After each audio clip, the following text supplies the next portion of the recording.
get a photo with the Premier at Ford Fest. This is the first time he's hosted the event since he was elected, and the excitement here was palpable tonight. That's his cousin.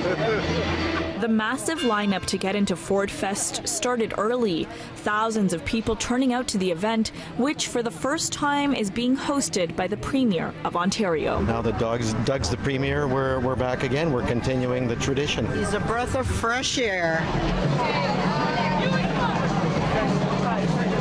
The annual event has been a staple for the Ford family for decades, but unlike past parties, this year the Ontario PC Party is footing the bill, covering the full cost of the barbecue and venue, but they say no taxpayer dollars are being spent.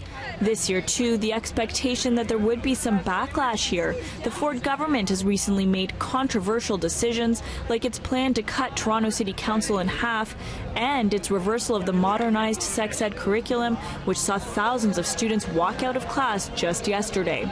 But the protests at the party were kept to a minimum. Only a small group organizing outside the entrance today, holding Keep Our Transit Public signs and balloons. And we invite everyone up here. It doesn't matter who you are, what you believe, and this is open for everyone. Some of these supporters have never missed a Ford Fest. For me, it's just tradition. What brings you back? Why do you decide to come back? Cheese dogs. But free burgers and hot dogs weren't the main appeal. Many here to meet and speak with the Premier about issues they feel are important to Ontarians. And I wanted to speak to him about our hospital care because it's not good.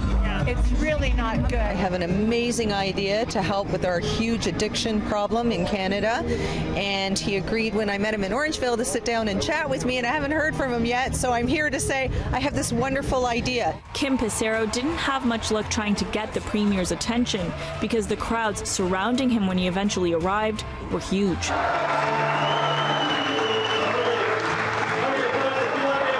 Ford's campaign-style speech was brief, but the crowd was roaring in support. What amazes me are the thousands of new faces I see tonight. Ford Fest is truly a unique event where people from every walk of life, from every race, religion, and political stripe, from every part of Ontario, come together to celebrate.